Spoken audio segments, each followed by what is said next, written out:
Hey guys, welcome back to my channel, and if you're new here, I'm Miriam Dow, wife, mom of four, real estate investor, and entrepreneur. In today's video, we're gonna go ahead and analyze a multifamily property together. I went and I saw this property, and I actually submitted an offer on this property. So let's get right into it. All right, y'all. So glasses on for this. We're gonna go ahead and analyze this deal together. And as you guys know, I'm actually a member on Bigger Pockets. So some people actually like to go ahead and analyze their properties manually. I don't do that. We don't do that over here, okay? We use calculators over here, okay? I'm just gonna keep it 100. I'm not even gonna hold you. So here we go. Let me screen record this over here. Okay guys, so screen recorded has started. So let me just go to biggerpockets.com so you guys can see.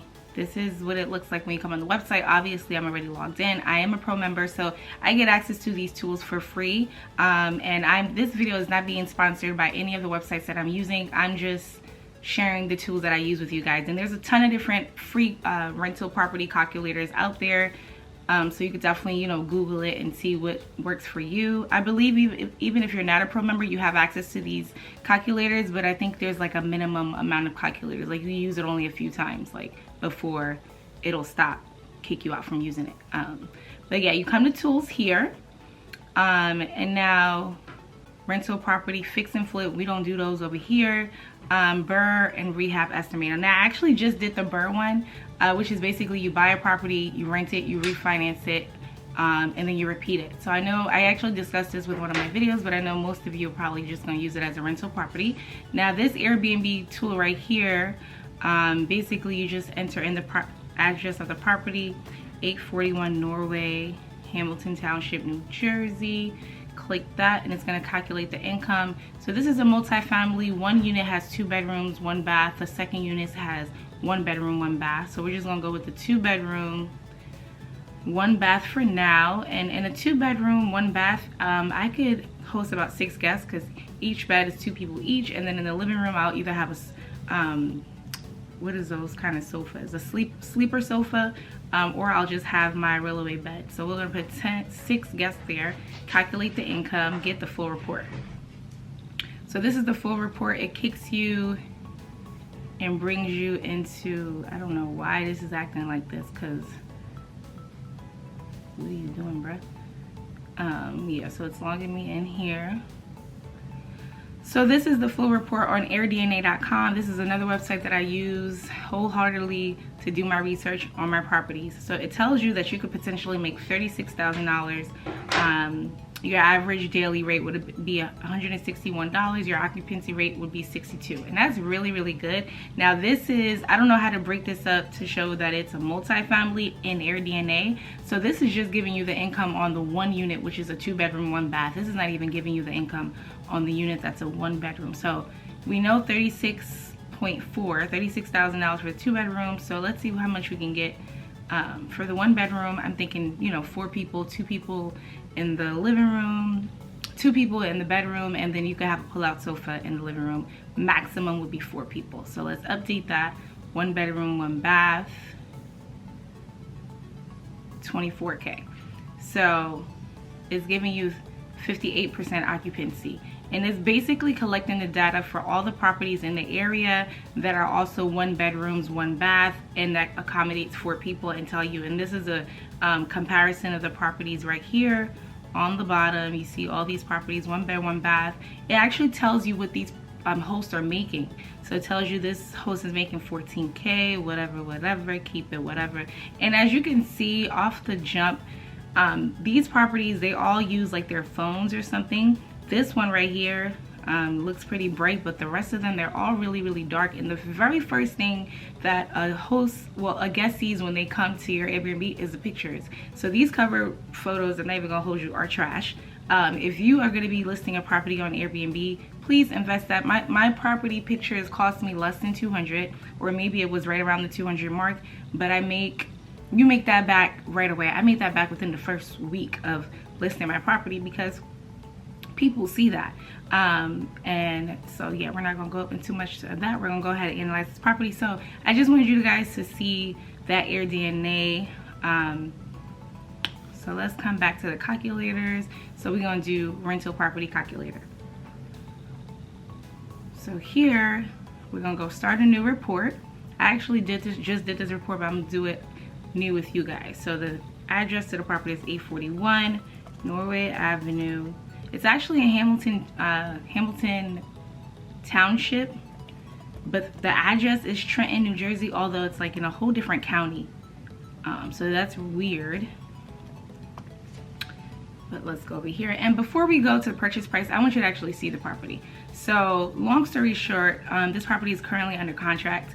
I actually saw this property on Friday, and I already have my pre-approval letter. Remember I told you guys, get a pre-approval letter. Even if you're not in the market, see what you can afford. I already have my pre-approval letter. I was approved for more than double of the amount of this house, so I wasn't worried about that. But as soon as I saw this property hit the MLS on Friday, I sent it to Layla, who's my realtor. Shout out to Layla Tabash. Hit her up if you're looking to buy a house in Jersey, period. And I sent it to her, and I'm like, and I literally sent this to her like 9 p.m. and I'm like, Layla, I want to see this property as soon as possible. I'm in love. And I sent her my pre-approval letter because this time around it wasn't going to be cash. I'm gonna buy a property with a conventional loan. So we saw the property Sunday morning. I wasn't playing. You have to be aggressive. If you see a property, you have to, don't go liking, hearting the property, come back to it a week, because within a week it's gonna be under contract. This is a seller's market. You have to be aggressive, you have to be fast, and that's on that. So just want to go over the pictures with you guys. So the house is for sale for $329,000. It's a multi-family. It's in beautiful condition. They literally just did the roof. As you can see from the picture on AirDNA, this is what it looked like before. So you can tell they did some work to the curb appeal. They got some new siding. They got a new door, front door, or at least painted the front door. No, that looks like a brand new door. And they also got a new roof. So they got some really good repairs on there. You need a new roof, I believe, every 20 years or something like that. Yeah, so you good for 20 years. So let's just go through the pictures. This is the front door right here.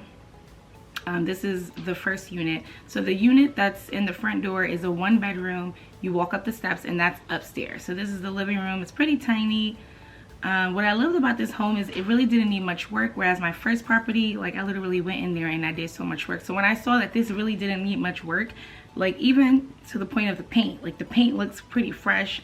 I don't really like carpets in my home, so I probably will remove the carpet. Probably won't, because I do allow pets and stuff, so I try not to have a whole carpeted property. And honestly, I feel like it attracts smell and dust and stuff like that. I feel like there's a lot of extra cleaning that goes into carpets, so I try to avoid carpets altogether. This is the kitchen, pretty tiny, but this is kind of standard for a multi-family.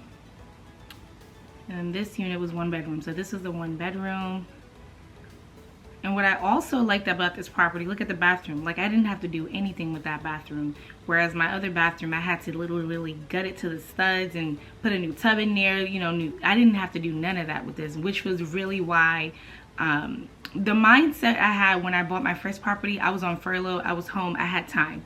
Now I'm back working full time, and I got my kids with me, so she's busy. So the mindset when I saw this was, I literally have to buy this. Maybe paint it, maybe not, and I could keep it pushing. I don't have to do anything. So that's what I really liked about this property. Here goes a washer machine and dryer for the first unit. Both units had their own washing machine. Now this is the second unit. If we come back to the first picture, this picture, you see like the gate opening right here to the front door, and then you see a second gate opening where my mouse is right here. That is the entrance to the second unit. So let's go back to that picture right here so you get an idea. And this was a corner lot, so it was huge, 0.27 acres. So it was huge. This is the living room. I feel like the second unit was a little bit newer because it's more spacious, and the second unit, which is on like the side of the house, was a 2-bedroom. So here goes this living room. It's bigger than the first one, and this is actually the ground level floor. The kitchen is bigger than the first unit. This door right here is the door to the second bedroom, which is pretty tiny. I don't really like that you access it through the kitchen either. So this property definitely has a weird layout. This is the first bedroom, and then they have a bathroom Here again, like the windows look good. This is definitely a newer property than my Trenton property. Like I wouldn't even have to paint this. The paint looks new. Look at that. I was so stoked when I saw this. Look at this bedroom. Like I probably would even keep that decor on the wall. That wall geometric, that looks fire. Especially for Airbnb, people always want, you know, like cool looking stuff. This like looks like fresh paint. I mean, you be walking into these homes, they got orange, yellow, crazy looking paint. So this was nice, but it was pretty tiny, but it was nice. So what I really liked about this property was it's a corner lot. This right here is the garage. So let me give you another. So this is the garage, right? It's a 2-car garage, but you could easily just have the tenants or the host or the guests park right here, you know, right here up front, but insulate this garage and also just turn that into a whole nother unit. So once I saw that, I saw nothing but dollar signs, because I was like, you could turn this duplex into a triplex and get permits, get your permit. I'm gonna put a little clip so you could actually see what it looks like inside. Yeah, you really don't. So this is the back of the house. One unit is 1 bed. The second unit is 2 bedrooms. So the unit on the back of the house is big. Oh my God. Yo, I'm drooling, y'all. Drooling. Look at this. This is dumb fire. Look at that. Ooh. Look at this lot. I'm going in circles, y'all. You can even rent the garage house. Yeah. Somebody to this, or just. Oh my God, look how big this is. I know. You could easily rent this out. You could rent both of this. Yeah, right? Yeah. Some people You could convert this if they give you a permit, if they allow it. You could convert this shit. Listen, I'm trying to convert. No. Convert. It. Oh, convert this. Insulate this shit and turn it into a whole studio. I'm turning everything into studios. Yeah. Convert it back. Yeah. That's So to give you some backstory, the reason why I'm sharing this property with you guys, putting the address in, because I didn't get the property. Saw it on Friday. I went to, no, saw it on MLS on Friday. Sunday we put an aggressive offer in. When I say aggressive, it was listed for $329,000. I put an offer in for $360,000, $30,000 above asking. Yes, sir. Because I really liked it, and I just love the fact that I didn't have to do much more work, and the land was there for me to go ahead and, you know, initially add on to the property, and then literally maybe double the after repair value once you add another duplex to a duplex and it's on the same lot and they both have like enough space, enough backyard space, is not taken away from it. It would have been a gold mine.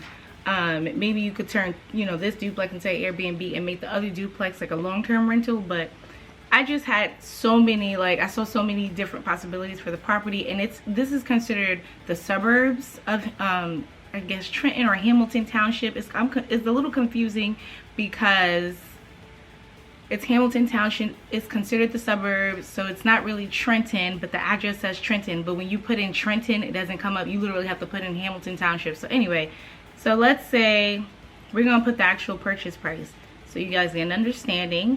Closing costs, Layla told me my closing costs would be anywhere from $11,000 to $15,000. We're gonna go $13,000. And what I like about the calculators is once you get that exact amount, you could just come back, edit your report, plug that number in, and see how your results change. That's why I don't be doing no manual. You know, I got time for that. No. So with the investment property, you are putting 20% down. I was trying to finagle it, y'all. I'm not even gonna hold you. I was trying. My lender knows this was an investment property, but basically I asked him if I could put 10% down. Let's make it like it's a second home. So he did ask, was it like in a vacation type area? And I'm like, listen, it's close to Six Flags, it's close to Sesame Place, is that gonna rock? And he said maybe, but then later back, you know, with underwriting and stuff like that, they were like, no, I'm gonna have to put 20% down. So at the end of the day, I wasn't mad at it because it brings down the initial mortgage that I need for the property down, and also it's going to eliminate PMI costs, property mortgage insurance. So that's basically, if you put anything under 20% down, the bank charges you this premium or this amount that goes to them every month. That's called property mortgage insurance, and this is not money that you get back. No. So this is just money that you give into them because basically you're higher risk since you're putting less than 20% down. So I avoid that, and my mortgage is going to be what, $200-300 cheaper because of that very reason. So the interest rate that they gave me is 5.75. Another con for buying it as an investment property, you have to put 20% down. 1, 2, your interest rate is going to be higher because they know that this is a income producing asset, and it's not just like a primary residence. Whereas if it was a primary residence, my interest rate would have been in the 3s, under 4%. But 5.75 is actually not that bad. People be doing these at 7%, 10%, so it's not that bad. And to be completely honest with you, I don't really be caring. I mean, I care about the interest rate, but don't let that be. Let's say someone approves you for like 7%. If your credit score is really not that good, or whatever the case may be, you're not putting down enough money, don't let that be a deal breaker, because you can always refinance out of that. Get the asset. Right now it's a seller's market. If your offer gets accepted, your lender, and you have a pre-approval, you know, you could afford it. On paper it says that you can afford it. Get this asset, you know, add some value to it. Things like I was looking to do, convert that 2-car garage into a 1-bedroom apartment, throw it on Airbnb, make it really nice and spicy, you know, themed out decor, make it beautiful. Add that duplex. You easily get a duplex if you go get an architect and stuff like that. Go get the permit, see what the town is like, if it's hard, you know, fill it out, and you could refinance once you do all of those steps. Let's say once you do all those steps and refinance in 6 months, in a year, the value of the property gonna go from 360 to maybe 700 or 600 because you just added a whole nother unit. Now it is a triplex instead of a duplex. So that's how I see it. And the real estate gurus that I follow, they are saying the same exact thing. So yeah, we are not paying you. So points charge means you could literally pay to make a point lower. So I could basically initially bring this interest rate down to 4.75, but that 1 point I would have to pay, and it's a certain percentage of the loan. So I think it's like 1%. The loan would be, I think, $288,000, so that would be $2,800. Is it really worth it? You do the math and see if it's worth it. Long term would be 30 years. Don't do 15 years. Do 30 years, and then, you know, if you're making more money, then aggressively pay down your principal. Make sure that extra money you're putting towards your mortgage payments every month is specifically going towards the principal and not the interest. So you got to specify that with each mortgage payment. Grossly monthly income. So with the 2-bedroom,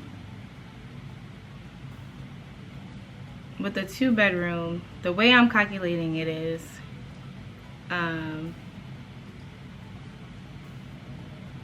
20 nights. So with a 2-bedroom unit, just in the beginning, because you know in the beginning I make my prices a little bit lower. So for the 2-bedroom, I'll probably put it at $120 a night times 20. Always calculate by 20 days out of the month. This way, something not right. No, we're not gonna do 120. We're gonna do 110 times 20. Because when I had calculated it before, yeah, we're just gonna do like 110 times 20 because it's a 2-bedroom, 6 guests. Because in the beginning you need your reviews. Just because I'm a super host now, that doesn't mean that the new properties that I list on my Airbnb account is automatically gonna be super host properties. No. So we're gonna do 110 times 20 nights, comes out to 2,200. And then the other property, we're gonna list that like at $90. The 1-bedroom will do $90 times 20, comes out to 1,800 plus 2,200. So your income is $4,000 a month right now. The reason why I went with this is because I'm calculating it off of 2 units, but I plan to turn that garage into a 3rd unit. So I'm not just pulling these numbers out of my, you know. Let me come to AirDNA and put 08618. So when you put that zip code in, it shows you that there's 24 active rentals in the area. 80% of the rentals are on Airbnb, 8% is on VRBO.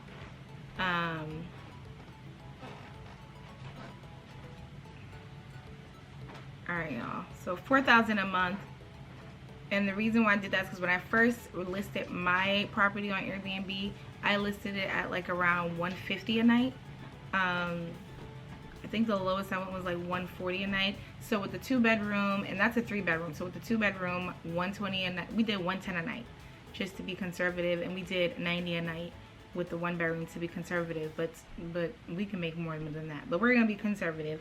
My property taxes, when you come over here, come to the listing.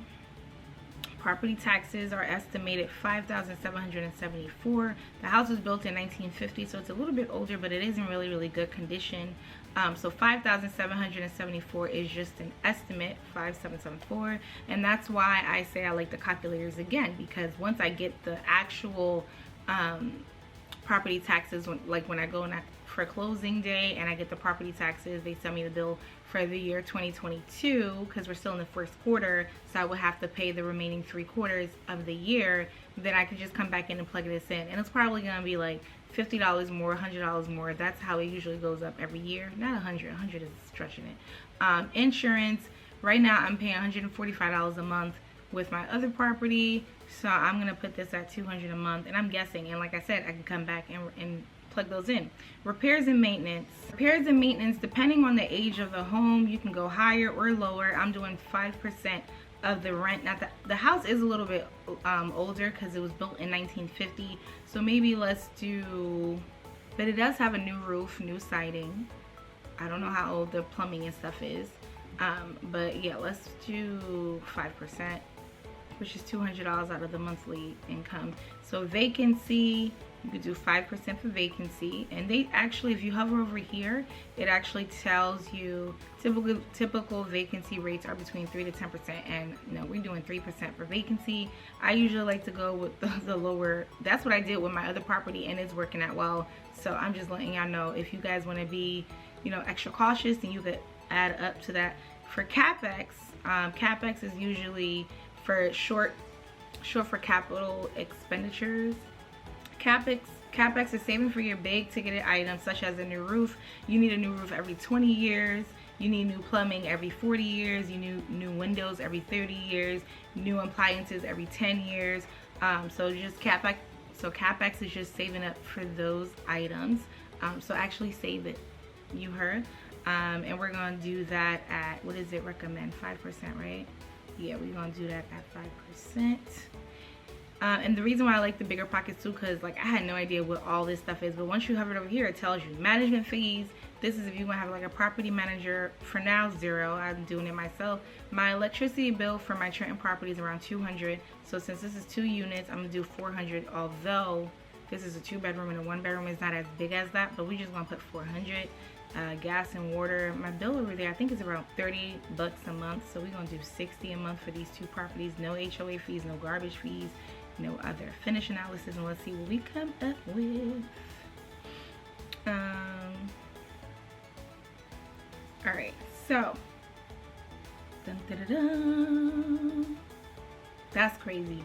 So Brandon Turner, who is the host of Bigger Pockets, this man like is so smart, so good at what he does. He says he doesn't look at a deal if he's not getting 12% cash on cash return. When you come over here, you see we getting 15.6% cash on cash return. Monthly cash flow is $1,026. Income is $4,000. Your expenses is $29.73. So this is what we're looking at, and I told you we could potentially make more with Airbnb. So if you move it to, like, let's say, and on average I'm making $4 to $5 grand a month with my other property. This is a duplex, so you already know I'm making a little bit more. Let's say I make $5,000 a month. That brings my cash flow to $18.99. But yeah, let's just, you know, bring it back to $4,000. All right, and see what it was looking like. So the purchase price was $330,000, right? So I wanted to do this 2 different ways with the purchase price, and we're gonna go back and we're gonna plug the purchase price being $360,000, so you guys see exactly. My interest rate was 5.78. Why are they playing with me? Not 5.8, or maybe they rounded it up to the nearest point or something. Yeah, let's keep it at 5.8. So mortgage comes out to $1,549. Taxes is $481 a month. Insurance is $16 a month. No, we gotta go edit that. It's not 16. Sometimes I be forgetting to add the zeros. So make sure you doing this right. See, insurance is not $16 a month, it's $116 160 a month. All right, so let's do this again. Update analysis. Now imagine if you was doing this manually with calculators and pencils and erasers. Like, we don't have time for that. Because I know I don't. Okay, let's come back and see what the numbers is looking at. Okay, so 13% return on investment, cash on cash return on investment. Monthly cash flow is 882, which is not bad. Not too shabby. And then your mortgage is 1541, taxes is 41, insurance is 160, variable expenses is 509. I think I'm confusing myself. Cash on cash return, yep. So here we go, 50% rule. And then I love this right here, right? Because the property value when you bought it is 330,000. A year later it goes up 7 grand, so it's 337. So this is basically telling you how much your property would be worth if you're looking to sell it. To do is come back and we're gonna edit this. So I put the offer in for 360,000.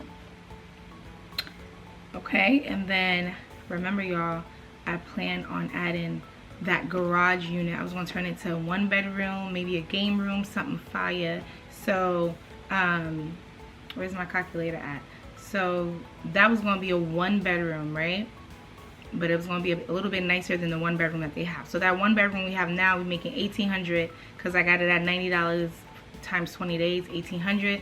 Second property, the 2-bedroom one, we at $2,200 because I got that at, I believe, at 110 times 29. So the game room, although it's gonna be 1-bedroom, I'm gonna have it like at, let's say 100 times 20. And again, I'm being conservative. My prices are, I'd be going in. Okay, so that adds another 2,000 to the income. So now we're making this income 6 grand a month because it's gonna be 3 properties. My property taxes are most likely gonna go higher because I just added another property, another unit to it, so they're definitely gonna come for me. the town is gonna come get their coins, honey. So property taxes, I don't really know. We just gonna keep it at that for now, and we can always come back and plug those numbers in. But the insurance, let's add another $100 in there. Repairs and maintenance stays the same. Electricity bill, let's add another 200 because you added a whole nother.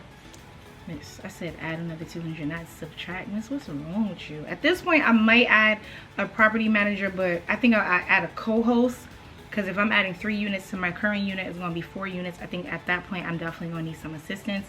No HOA fees, no garbage. We keeping everything the way it is. We just changed the income and the purchase price, right? Look at that. Miss. That says 2,212 monthly cash flow. Now remember, I'm making 4 or 5 grand off of my other property, but I own it outright. There's no mortgage, no rent. There's none of that, okay? So this property is gonna have mortgage, and you still making $2,212 a month. Income is 6 grand. Expenses is $37.87. Cash on cash return 31.24% is crazy. I'm not even gonna hold you. It's crazy, and I'm using conservative numbers here. Total cash needed, purchase price, 20% of that is 85 grand with the $360,000 what I offered for the property. And I didn't get it, y'all. I even added a letter. Y'all want to see the letter that I added? Hold on. Where's my email at? All right, y'all. So I just want to give y'all some backstory because I was so souped. I did all these numbers. So of course I had initially put it at 330, but right now it's a seller's market. So after, you know, talking to my realtor, I decided to add 30 grand to the purchase price. Still didn't get it. So this is a letter I actually wrote to them. Dear homeowner of 841 Norway Avenue, my name is Miriam, a marketing executive at Hilton, wife and mama for 8-year-old Shaq, 5-year-old Khadijah, and 3-year-old twins Fatima and Aisha. Thank you for the opportunity to make an offer in your beautiful home. I recently bought my very first investment property in Trenton, November 2020, all cash, and it was a great experience. This was the best decision I could have made for my family. I learned a lot from that property, but it made me fall in love with real estate even more. My why is to buy back my time and freedom, one property at a time, and in return spend more time with my young children. From the moment I saw your home listed posted online, I could tell it was very special. My favorite aspects of your home is the curb appeal, the layout, the fact that the home is in great condition and does not need any work, unlike my first investment that needed a full rehab.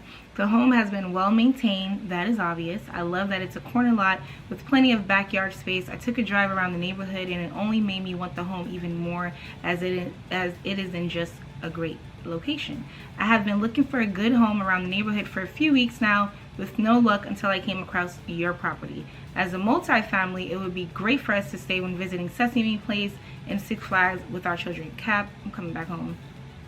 But you guys juiced it up. You guys just should have loved it. You heard?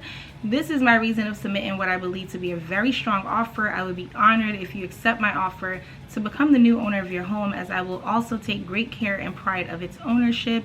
If my offer is accepted, I will gladly put in every effort and expedite any bank requirements to close the escrow in the shortest possible time. Thank you so much for your consideration and best wishes on your next step. Sincerely, Marian Dow.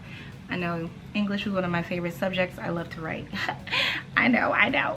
So I did this for my primary residence, and I actually got the offer because I was in a bidding war with someone else, and they took my offer with my primary residence. But for this one, the realtor was actually even bummed out. The seller's realtor, she called Layla, and she was like, she's so sad they're not going with my offer. The only reason why they're not going with my offer, and what I did to make it even more stronger, they called realtor Layla back, and it was like, hey, we got a ton of offers, but the sellers are contemplating between your offer and another offer. So it was two people left, which was me and another person, and they were also offering $360,000. So we were both at the same number. So when they told me that, I was like, okay, so what I'm going to do is I'm going to kick up the earnest money. So the earnest money is the money you put towards, once you go under contract, you send that to your attorney or the title company, one of the two, and it stays with them. And let's say like you decide to back out the deal, you have a change of heart, you lose that money. So the higher it is, they know, you know, the less likely it is for you to kick out. So I was like, you know what, I'll put 10 grand down, which is a big chunk of money. I believe it's a certain percentage, I don't really remember, but even for my other property that I bought for 85 grand, they wanted me to put 10%, so I put $85,000, but that's not the norm. So I told them I'll put 10 grand now, just so they know that I'm serious, like I'm not about to, you know, flake. They came back to us and they said they're gonna go with the other person's offer. The only reason why is because we were both doing a conventional loan. So it was both strong offers. The only reason why they went with his offer instead of mine was because he said that if something happened and his lender can't finance the deal, that he has the cash. He provided them with proof to buy the house in cash. So like he had a plan B just in case his lender, and if my lender was to come back and say they can't, you know, lend me the money to buy this property, then I'm gonna have to, I don't have $360,000 laying around, sorry. So that's why the other person got the deal. But you know what, everything happens for a reason. I'm gonna enter a little clip so you can see that. But yeah, let's go. So even with that beautiful letter, you know, didn't get the property. But yeah, this is how I analyze my properties. Here it goes, monthly cash flow $2,200, and I can always come back. Let's say I try to go get a permit and the town says no, you can't, whatever, I can go back and change it. So you could definitely go on Google and look for free calculators and do it that way as well. But I do recommend doing the calculator instead of trying to do it manually, because you could easily make one wrong. Like we went back and edited this a few times already, and I just saved this report, and anytime I come back to my Bigger Pockets account, it's saved, and that's on that. So stay tuned, because the day I saw this property, I actually placed an offer on 2 properties the same day. Yes, you could do that just in case you don't get this one, or just because you placed an offer on a property doesn't mean that all of your offers going to get accepted. All of them could say no. So this one turned down my offer, but stay tuned. Put those post notification bells on so you can stay updated with every time I post, and I'll tell you if the other house accepted my offer or not. Did they accept the offer or not? So that's it for today's video. I think I pretty much covered everything, but yeah, this is pretty much what I do. And I also go to airdna.com. Before, when I was trying to make it just a long-term rental, I would go to Rental Meter and plug in the address, and it tells me you know, it pulls up the numbers and tell me what 2 bedrooms in that area make. But now that we're on Airbnb, I come to airdna.com and enter the address in, and that gives me an estimate of how much the property makes in the area. I hope this was helpful. I know I got a few people asking me to do a video on how I analyze my deals, and thank you so much for watching. Don't forget to like, comment, share, and subscribe. You love it here, okay? I'm talking to you. You love it here, because I don't understand why the majority of people watching these videos are not subscribed to this channel. So I'm gonna need you to subscribe to the channel because you love it here. We lit over here. We keep it 100 over here. I'm giving out nothing but gems. So like the video. Let's get these algorithms algorithming, okay? I'm gonna need you to comment an emoji, a heart eyes, a thumbs up, a thumbs down. Do whatever you gotta do. Put something in the comment section. Like the video, subscribe, help me out because I'm trying to get monetized. Got big goals out here, and I'm gonna continue to bring you guys more videos. I'll see you in my next video. Bye.